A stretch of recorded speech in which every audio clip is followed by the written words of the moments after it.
The NBA Gambling Podcast on the Sports Gambling Podcast Network is brought to you by Onyx Fantasy. They're coming to customers. Play just $5, $100 bonus funds. Use promo code NBA SGPN.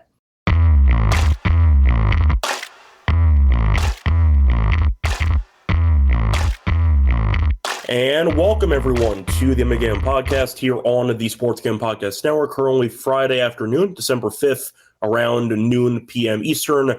On the West Coast now, I'm in Vegas, so technically 9 a.m. Eastern, but either way, point is here to break down the pretty large card for Friday for the NBA. Going solo for this podcast. Unfortunately, the timing didn't really work out with the time difference, etc. I did try to record at 9 in the morning, but my alarm didn't go off, so I don't really know what happened there. But either way, a point is Lante couldn't make it, so now I'm going solo for the show. Bit of a, I'd say, weird scheduling scenario there, so apologies that you might have been waiting for about an hour. But either way, show must go on, so we are here now to get into the card for Friday.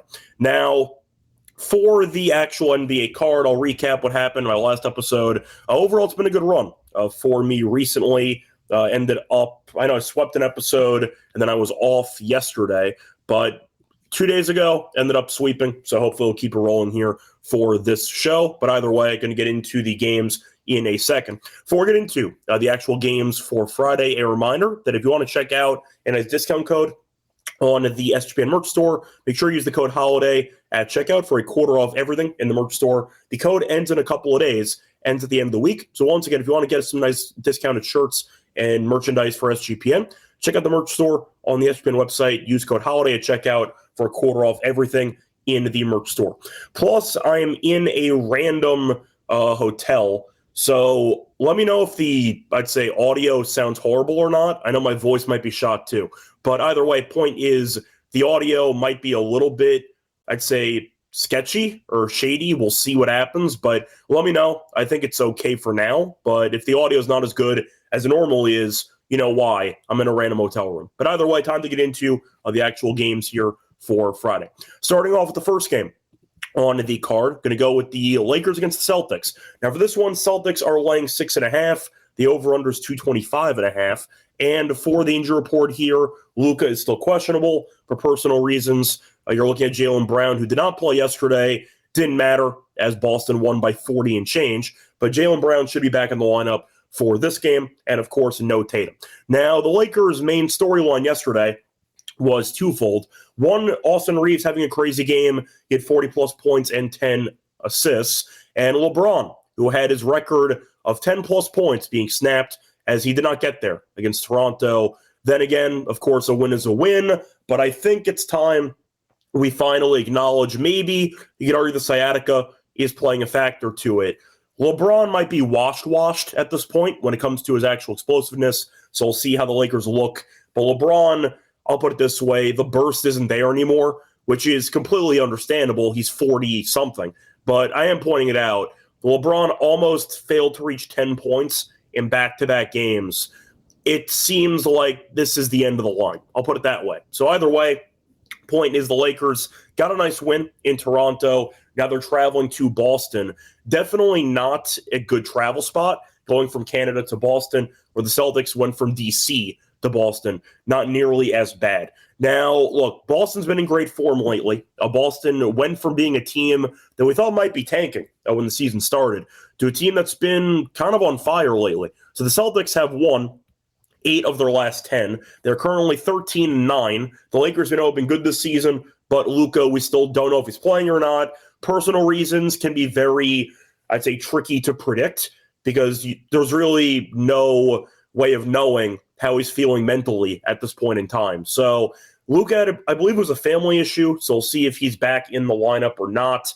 I have no idea if he's going to be or not, but based on the actual spread at 6.5, I'm assuming he's not going to be because 6.5 sounds pretty large, at least based on the Lakers' record. I think Luka's probably sitting in this game. Now, for the actual spread, I'll go for Boston in this game. I do think that the Lakers are, of course, a team that has been playing better than I expected this season on the road. They're 9-2 on the road, but the point is you had a bunch of guys playing a bunch of minutes yesterday. Reeves had 40-plus points, but you look at the minute breakdown, and Reeves had 44 points in 41 minutes. And you're looking at LeBron, who played 36 last night. I just question the actual spot for a relatively old team on a back-to-back with travel. So based on that reason, give me Boston. Boston played yesterday too, but they were up by 40 immediately. So they got to sit a bunch of guys in the second half. I like the spot, especially with Boston being at home. Give me the Celtics for this one to cover the spread at -6.5.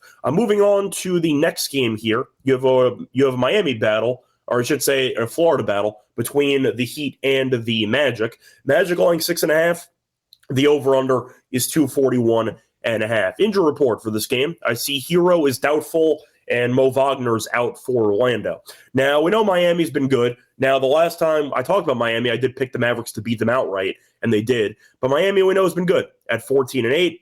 Orlando, though, after a bad start, has picked it up lately, and Orlando, once again, has been playing good basketball. Now, this is going to be a bit of a tricky game because we might get the return of Banchero, who's questionable for this game, but it seems like he is tracking to play. And according to reports earlier this morning, he will be playing in this game. So you're looking at Banchero, who is now back. I've mentioned many times on the show, Orlando has looked better without him so far in the last couple of years. We'll see if Banchero is able to play well in this game. Now, Orlando's laying 6.5. I get it, because Orlando's been very good, especially with the home crowd behind them. They're 8-4 at home this season. So we know, of course, the atmosphere there in Orlando is very solid in the Kia Center. But do I think Paolo, 1, will ruin some of the, I'd say, offensive ball movement that we've seen from Orlando for the last couple of weeks? And 2, will he be rusty? And I feel like with those two questions, and with Miami kind of, I don't want to say no-showing the game against Dallas, but it wasn't pretty. Now, I will point out Powell did not play in that game, so that worked out to our benefit, but Powell is back in the lineup for this one. I'll take Miami in this game. I think 6.5 is a few too many points. Yes, I know Banchero coming back would be a solid amount of reinforcements, but there is a narrative around the team, which is them playing a bit worse when he's in the lineup, so maybe I'll just test out that theory myself for the game tonight. But Orlando recently has been good. But I'll point out they did lose their last game to San Antonio at home. They beat the Bulls but did not cover. They won that game by 5.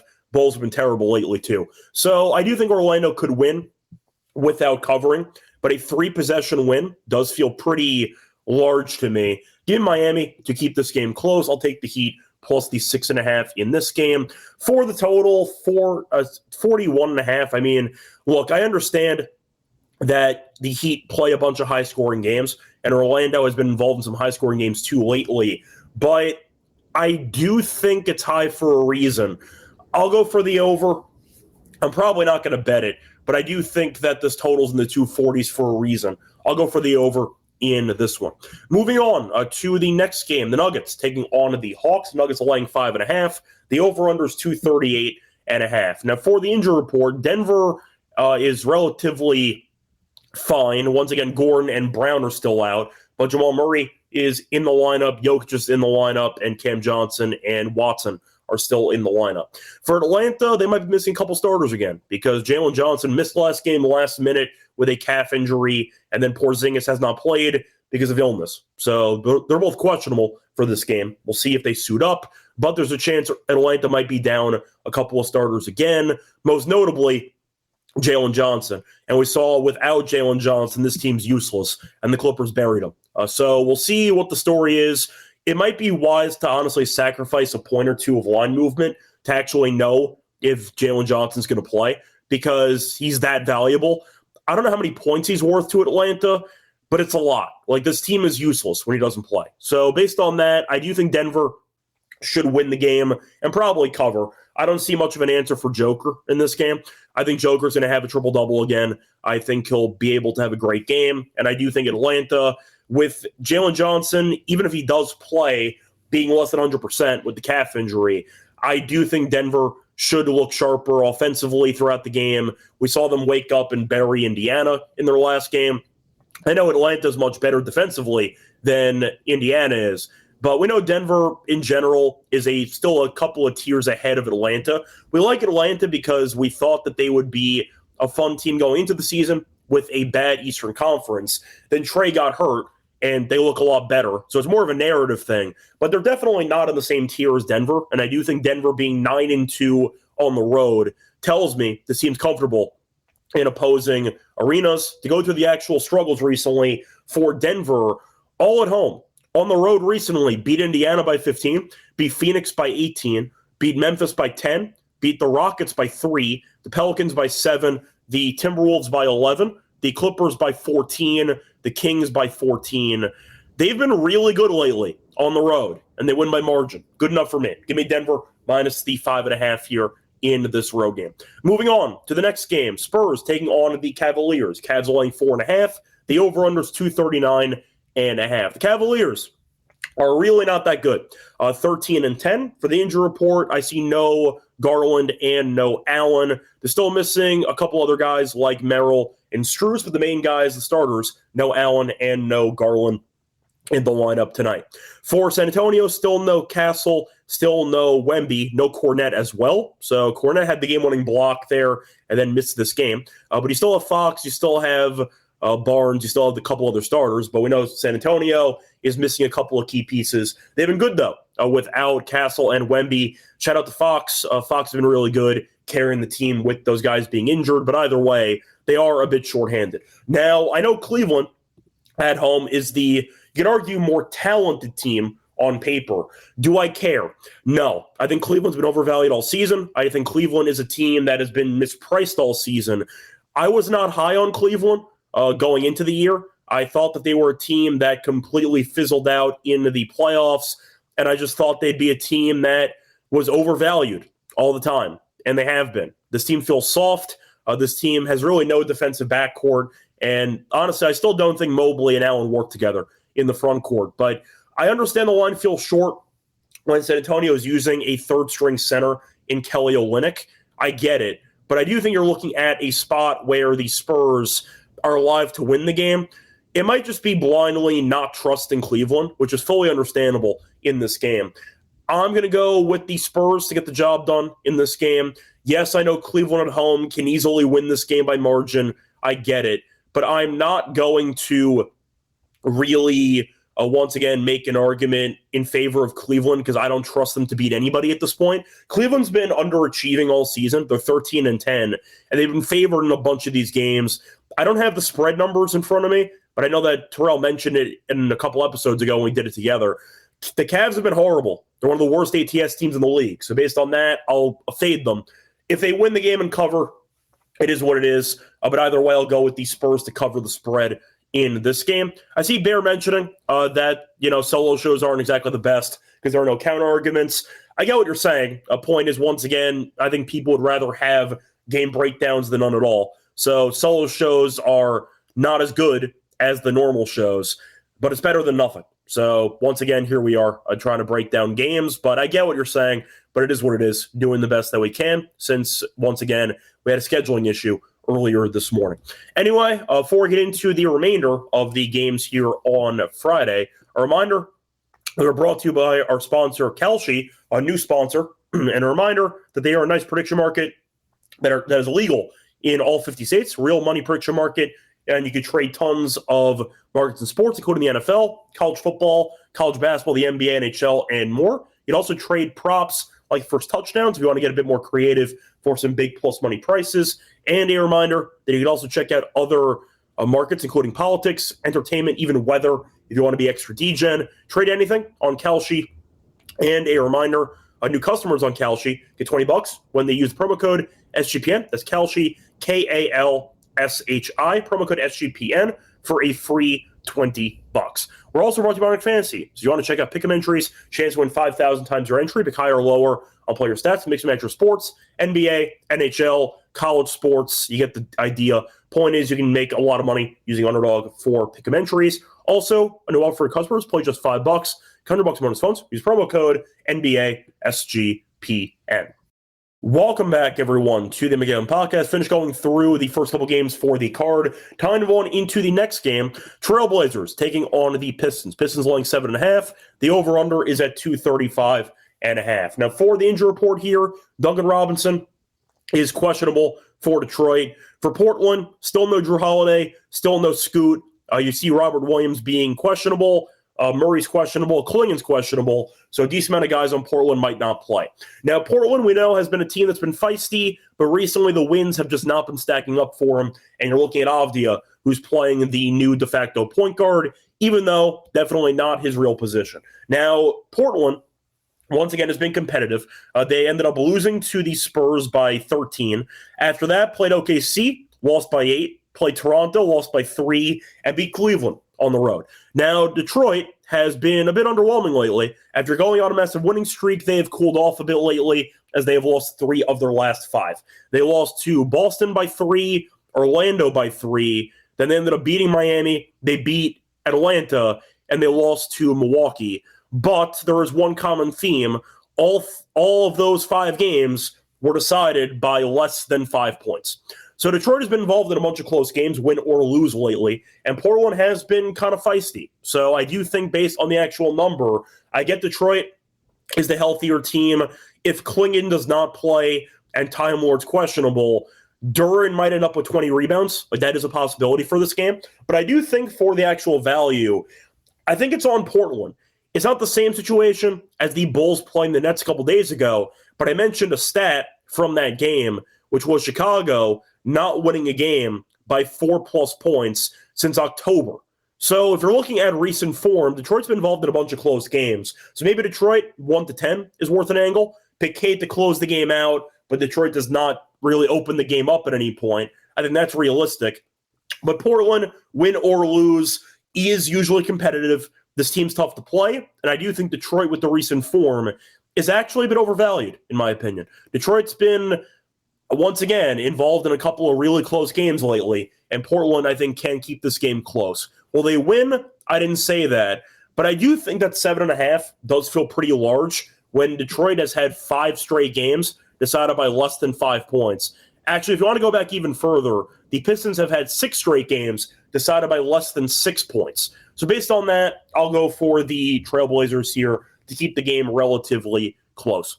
Moving on to the next game, the biggest spread on the board. You have the Jazz taking on the Knicks. Jazz had a comeback against the Nets yesterday, but it's back-to-back. The Jazz, we know, are trying to tank. They might be sitting a bunch of guys. If Laurie does not play in this game, I would not be shocked. I'll put it that way. And for the injury report, once again, Utah right now is fully healthy. I should say mostly. I mean, Kevin Love's probable. Nurkic is a maybe after not playing yesterday, but it's the Jazz. So I would probably expect to see Laurie sit in this game. But either way, point is, it's not official. That's all we got so far. But keep an eye out for the injury report in the middle of the afternoon. We might see some load management happening with Utah in the next couple hours. But either way, the Knicks are pretty healthy. No Shamet. Anunoby, though, has been upgraded to questionable, so we'll see if Anunoby's back in the lineup. But besides that, Brunson is fine, Towns is fine, Bridges is fine, and Josh Hart is fine. So the real question is simple. Utah, if you're getting a win, do I think they actually care, or do they have a Wizards performance from yesterday and get blown out by 80? So I do think the Jazz have been better than people thought. They're 8-13. They're not good, but people thought going into the year they would be a team that might win 15 games all season. I know Lante liked their win total over preseason. Looks pretty good so far. That was based on the track that they're on. But I do think for this game, I think the Knicks bury them. Simply put, the Jazz are a bad team on a back-to-back, off a win. I think Laurie might not play in this game, and I think Utah is going to pack it up. So it might be a bit of a bolder call. I'm picking a full no-show from Utah. They got to win. Think that they'll be content with that. They're still in New York. I think that they punt this game. Give me the Knicks. I think they win handily, maybe not by 45 like Boston did yesterday, but I see the Knicks winning by 20+. Knicks have been playing better lately. They were not good, especially in the last couple of minutes there against the Celtics in their last game as they lost. I wasn't surprised. I did like Boston in that game. But the Knicks responded after losing to Boston by beating Charlotte by 15. I see a pretty similar story here. Think the Knicks look good. I think they'll score a bunch of points. The Jazz, we know defensively, are horrific. And I do think if Laurie's out, this team can't score. So if you want to go for some bench players, might be a Collier game. If Keontae doesn't play, I don't mind a sneaky, once again, Collier double-double play if you want to go for something like that. But either way, I do think you're looking at a good spot for the Knicks to bury this team. The Knicks beat Charlotte, got some, I'd say, frustrations out after losing to Boston. But the point is the Knicks are still at home, much better at home than on the road, and the Jazz, we know, are still terrible on the road. Give me the Knicks minus the 15.5 in this game. I think they have a chance to score 100 in the first three quarters. Give me the Knicks to score, in my opinion, 130 in this game.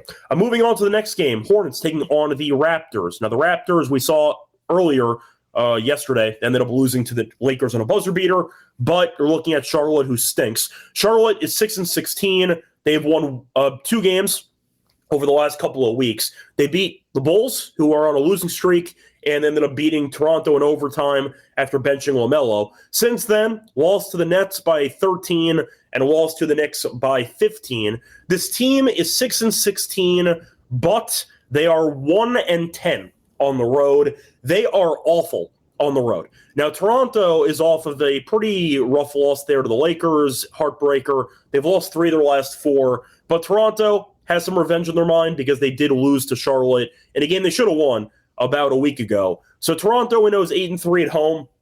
I do wonder what the injury reports are going to be because Toronto, of course, did play yesterday. Pirtle did not play. He's questionable, and Barrett has been upgraded to doubtful, so we'll see if he's back in the lineup. But for the injury report for Charlotte, I see LaMelo's probable, Miller is a maybe, Cockbrenner's a maybe, and Sexton is out. So I actually like Sexton as a player. I think Sexton has some value off the bench, but he's not going to be there. So I'll go for Toronto in this game. Yes, I know that Charlotte just beat this team outright, but I do think it's worth mentioning the Hornets, once again, are 1-10 on the road. They are a horrific road team.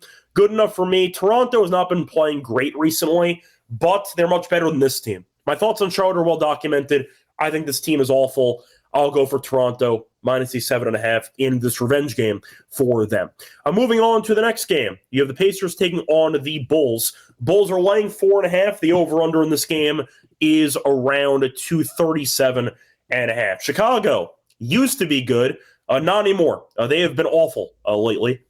So for the updated records for these teams, Indiana, we know, is in the basement. They are 4-18. For Chicago, they are 9-12, but they are 6-3 at home. So Chicago's been a lot better at home than on the road. They have lost 5 in a row, so things have not been going well. And against bad teams, too. Lost to New Orleans, lost to Charlotte, lost to Indiana, lost to Orlando, good team there, and ended up losing to Brooklyn. So 4 of the 5 teams in that losing streak are objectively bad, and they've still lost those games. So Chicago is kind of in free fall right now. Indiana, though, we know started the season in free fall because everyone got hurt.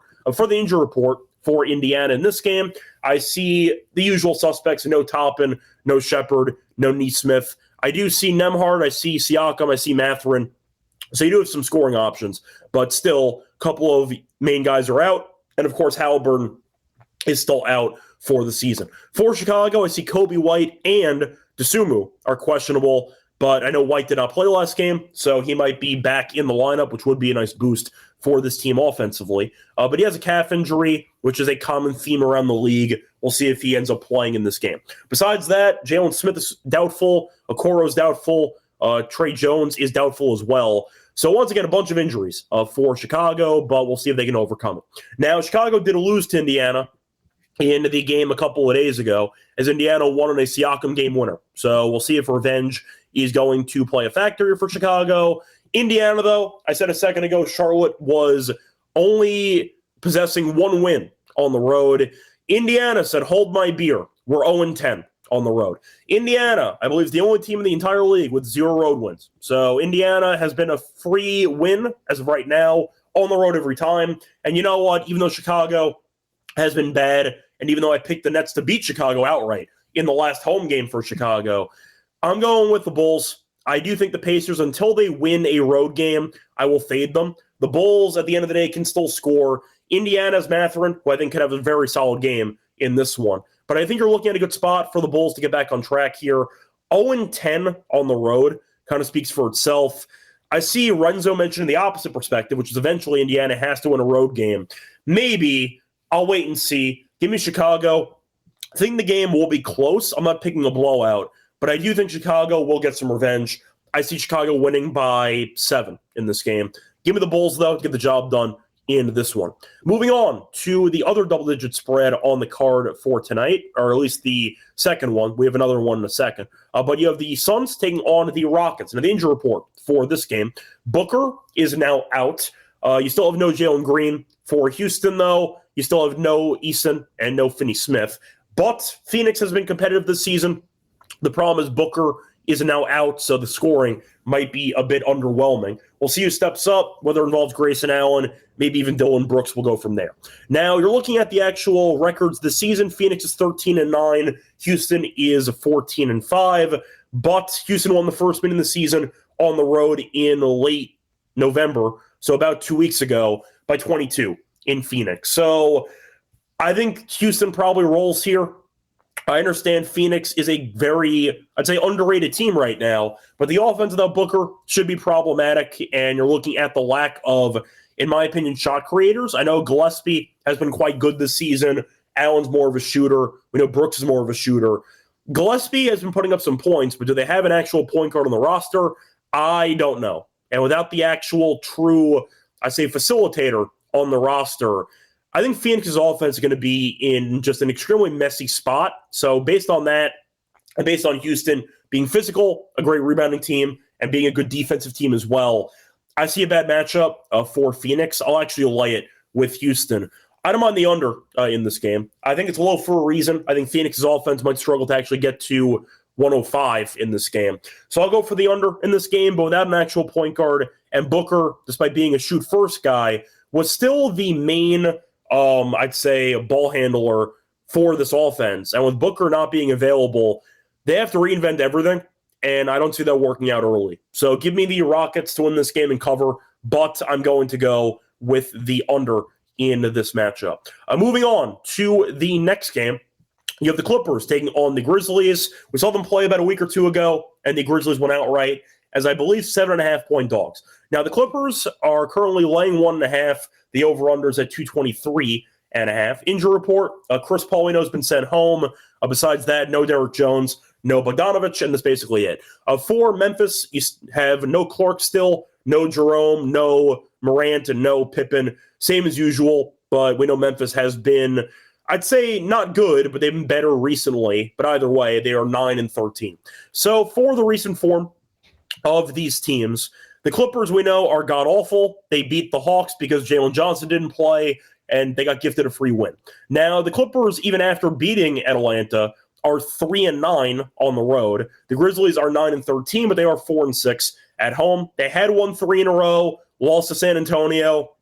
San Antonio's been good. The game was close, but they ended up falling short as they lost by 7. So for this game, the question is simple. Do you want to actually put faith in the Clippers or the Grizzlies? I'll go Grizzlies in this game. The Clippers, I still don't trust. Yes, they beat Atlanta. Atlanta has nobody if Jalen Johnson doesn't play. But like watching that team play, it was an eyesore. So it's basically a free win. Clippers jumped them early and coasted. Zubac had, I think it was 17 rebounds, because without having Porzingis in the lineup, what are you going to do? You can't rebound the ball. So it was just a bad matchup for Atlanta there. Clippers are still not good. At least Memphis plays hard. There is some type of identity there. You could argue it's flawed, but at least the Grizzlies play hard and have some pride in their game. The same cannot be said about the Clippers. I do think the Grizzlies have some value here. I'm not really, once again, thrilled by either team, but I do think getting about even money, give or take, on the home team against the Clippers team that is 6-16 overall and 3-9 on the road, and Memphis won outright in the first meeting on the road this season, I see value, always based on the number. I'll go for Memphis to get the job done. Zubac versus Edey is actually a very fun matchup, so I'll be looking for that. But either way, I do think the Grizzlies have some value, mainly not wanting to pick the Clippers to ever win a game at this point in the season. Moving on to the next game, you have the Sixers taking on the Bucks. So Giannis got hurt again, so all trade talks have been stalled. But most importantly, Giannis is out, and the Bucks stink when Giannis does not play. As for Philly, had a crazy win yesterday against a completely decimated Warriors team. Butler didn't play, Curry didn't play, and Draymond got injured in the first half. Yet, it came down to the wire. Game-winning putback there by Edgecombe. Game-winning block there by Maxey. They won the game. Now they're playing on a back-to-back against Milwaukee. They already played against Milwaukee without Giannis. Game went to overtime. Maxey at 50-plus points. We'll see if he can do it again. Now, for the injury report, I see Embiid's being doubtful for this game, and Paul George is a maybe, but we know Maxey's been great. Edgecombe has been a solid rookie, and Drummond, we know, has been great when starting. Did nothing yesterday, but I think he'll look a lot better in this game. So, look, at the end of the day, the line is pretty short. Philly's laying 1.5 against the Milwaukee team with no Giannis. Totals dropped from 223.5 to 221.5. I like the under. I see a very ugly game. First meeting went to overtime, so the total points does seem a little bit inflated based on that. But I'll go Philly in this game. You could argue it's a good spot for Milwaukee because they're looking at a Philly being on a back-to-back and all. But I've seen Milwaukee play without Giannis all season. This team's not very good. I mean, you're looking at who's going to have to step up. It's either Rollins or Porter or Kuzma. I know Kuzma's been decent this season. Kevin Porter Jr. has been solid since coming back from injury. But do I really want to invest money in a Kevin Porter Jr.-led offense? The answer is no, I don't. I think Maxey should get whatever he wants. I do think Drummond on the boards can do a good job in this game. But I think 1.5 feels pretty short. Both teams are not really trustworthy, but I do think for the sake of the form that we've seen from both teams, Milwaukee wasn't playing good basketball with Giannis in the first place. They lost to the Wizards. So I do think that the Bucks are, once again, capable of winning this game. I'm not going to pick it, though, especially with Giannis being out. So give me the Sixers minus 1.5 and the under in this game. Moving on to the last game on the card, you have a massive spread. The Mavericks are getting 15.5 against the Thunder. The over-under is 229.5. Dallas, though, might have found a point guard in Nembhard. So Nembhard's been very good. Had a double-double in the last 2 games, and he looks very comfortable back there. 13 assists against Miami, 10 assists against Denver. Don't look now, though. The Mavericks have won a couple of games in a row. So good for the Mavericks to not be total embarrassments. Still not good, but at least they've won a game or two, as they've currently won 3 in a row. Now, OKC, we know, is 21-1. They win every game. The question is by how much. Now, they faced off already this season. Dallas hung in there, actually, as Dallas only lost by 7 in the first meeting at home. Low-scoring game that landed 195. So we know the Thunder have won 13 in a row. They're playing their own sport right now. However, Golden State, the game was closer than 12. Like, that game was very close throughout. The Warriors' offense completely fell apart there after exploding in the third quarter. But the point is, I think for the sake of this matchup, the question is, will OKC bury this team, or does Dallas hang in there and probably lose a hard-fought battle? I'll go for the second option. The Thunder have been winning, but 15 is a lot of points. The Thunder have actually not won a game by more than 12 in 4 straight. So wins are wins, but they beat the Timberwolves by 8, beat the Suns by 4, beat the Trailblazers by 8, and beat Golden State, who had nobody. Butler left the game early. He came back at the end, but still, they won that game by 12 with no Curry. So the spread feels pretty large to me, actually. OKC has not been winning by 20-plus every time. Dallas has given them some issues in the past. The first meeting was close. They look better now in general. 15.5 feels a bit rich to me. I know that the Thunder should win this game, obviously. Do I want to lay 15.5? I don't. I think Dallas has actually shown some growth on the season, but I do think 15.5 is a bit large for me. Give me Dallas plus the points. Think they'll find a way to hang in there, but I do think the Thunder are, once again, winning games, obviously, but not by enough margin recently for me to trust them to win this game by 16 plus. Give me Dallas plus the points. Give me the under in this game. Think you'll see a closer game than people think, with the Thunder obviously still winning. I know it's going to wrap it up for the actual game breakdowns. Time to move on into the lock and dog picks. Before we get into the lock and dog, a reminder, they're brought to you by our sponsor, Novig. So you want to check out some great prices, check out Novig, the number one prediction market for sports in America. You'll get some great prices available in 35 states. Download the app when you do so. Get a nice deal with us. Get $50 and you spend just $5 if you use the promo code SGPN. So once again, get $50 when you spend just $5 if you use the promo code SGPN. And extra Novig, promo code SGPN. We're also brought to you by Rhythm. So they're off to a great start in the NFL season. They've been great on props. And you can also check them out for college basketball, check them out for college football. A lot of options. If you want to check out the college football conference title games, you can't check out Rhythm. They have some game predictions as well. So checking out quickly some of the NBA action for tonight. I'll look at some props. I'll just see quickly what they like on the card. So Rhythm, if you want to check out some props for tonight, they like, let me just quickly see what I could find here. Okay, so let me just quickly see one of their favorite plays for the actual card. All right, I see Dyson Daniels under 2.5 steals at -122. So that's a Rhythm play. Check it out. Once again, if you want to check out Rhythm, you can also get your own account. And a reminder that if you want to use a nice discount code with us when you get your new account, use the code SGPN25. When you download the app, you get a quarter off first month. Download the once again promo code SGPN25 for a quarter off for first month at Rhythm. So once again, check it out for all the different sports for NFL, college basketball. They even have golf. If you want to check that out, WNBA when it's during the season. A lot of options, but once again, nice discount there with the code SGPN25 to check out at Rhythm. Welcome back, everyone, to the NBA Game Podcast. Finished going through the game previews. Time to move on into the lock and dog picks. For the lock, I'm going to go back to the Denver game against Atlanta. Even though I do think Atlanta has been better without Trey this season, I do think Denver is the better team. And the fact that Jalen is questionable with a calf issue, calf issues are very tricky. They've been plaguing the entire league. Do I think Jalen is guaranteed to play in this game? I do not. He's getting some shots up in morning shoot around. I don't know if that's enough for me. The fact is calf tightness can impact him in terms of effectiveness as well if he does play. 5.5, though, feels too short. Denver is 9-2 on the road. They've been killing teams on the road, and I do think that Atlanta has no answers for Joker anyway. Porzingis has no chance. Okonkwo has no chance. Joker might walk into a 35-point triple-double, and the fact that Murray had a 50-piece earlier this week, I think Denver is going to take care of business here.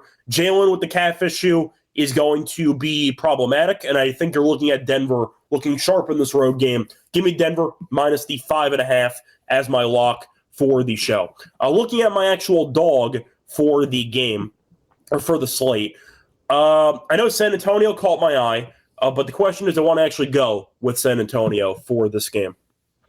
I think Detroit should win, but do I want to go for their 1-10 on the card? Because I can see that game being close. I think that Portland could actually be competitive in that game, especially with how many close games the Pistons have had over the last week. So I think I'll go for that, actually. I'm quickly trying to find what the price is for Detroit 1-10. But I see a close game. I'll pick the Pistons to win. But they've not been as good recently. They've kind of hit a wall, and I do think that they will be in a bit of a war here against Portland. So if you want to go for the Pistons to win by 1-10 points, you can find that available at, trying to find the price right now. Yeah, so Pistons 1-10 is available at plus 175. That will be my dog for the show. So once again, the lock's going to be on the Nuggets minus 5.5, minus 110. For the dog, I'm going to go with the Pistons 1-10 at plus 175. Moving on to underdog for the entry here. Let me just quickly pull up some underdog lines so I could actually start breaking down the games here, or the actual options. So for underdog, let me just quickly see if there's anything I actually like on the card here. What do I want to go with for this one? I'll start off with something a bit, I'd say, unexpected. I am going to back Kevin Porter Jr. In this game. I do think that with the lack of Giannis, he has been great anyway. And I think you're looking at his points being pretty understandable at 20.5. But I think the assists are actually interesting. It's at 6.5, though. So I thought of maybe going for a PRA on Porter Jr. at 32.5. He has had at least 35 in 2 straight. But it is a bit inflated. I don't know if I actually trust him enough for that. So I think I'm going to pass. But I am going to go with a Bulls role player whose number I think is way too high. I'm going to go with Julian Phillips. I'm going to take his under or his lower 3.5 rebounds, and I think that's a good number. So far this season, Phillips has recorded 4 rebounds, 0 times. 0. He is 19-0. I think you're looking at a spot where he might get some minutes because Okoro might not play. I don't really care. Okoro has not been healthy recently anyway, and Phillips has not had 4 rebounds in a game. So 19-0 to the under, and you can get his lower 3.5 rebounds available at a reasonable price, I'll take that. Give me the random role player lower, 3.5 rebounds there as a very niche play for the first leg of the underdog entry. I will go with Joker triple-double. I think it is a good spot for Joker in this matchup. I don't think Atlanta has a chance. I think that you're looking at him getting whatever he wants. Give me Joker triple-double in this matchup, so I'll go for that as well. And last but not least, looking at the other options here, what do I want to go with as my last choice for the entry? Sorry, just trying to look around to find something. Do I think Reeves has another double-double in this game? I want to say no. I think it's a lot of assists for Reeves. I know he had 10 last game. I get that he's basically the point guard now. But Boston's good. I think Boston has some intriguing defensive matchups, but unfortunately the price is too expensive for me to take that. So let me quickly see. You know what? I actually did find something I did like. I liked Josh Hart rebounds in the game tonight. I think his double-double is actually quite appealing in this game. His rebounds, though, are at 7.5. Bit of a juicy entry, but I do think that is going to be a pretty solid angle. Hart has had a triple-double in 2 of his last 3 games against the Jazz, so I do think that his rebounds can be quite interesting here. If you want to go for his points and rebounds, it's at 20.5, which I don't mind either. The price is better on 20.5. I'll take that instead for my underdog entry. So once again, the 3 options for underdog today on Friday. Joker, triple-double. We're going to go with the Josh Hart higher, 20.5 PR, and Julian Phillips lower, 3.5 rebounds. Anyway, it's going to wrap it up for the show. Back once again on Monday. Till next time, good luck to all of you and all of your bets. Bye, everyone. Basketball, gimme the ball because I'm gonna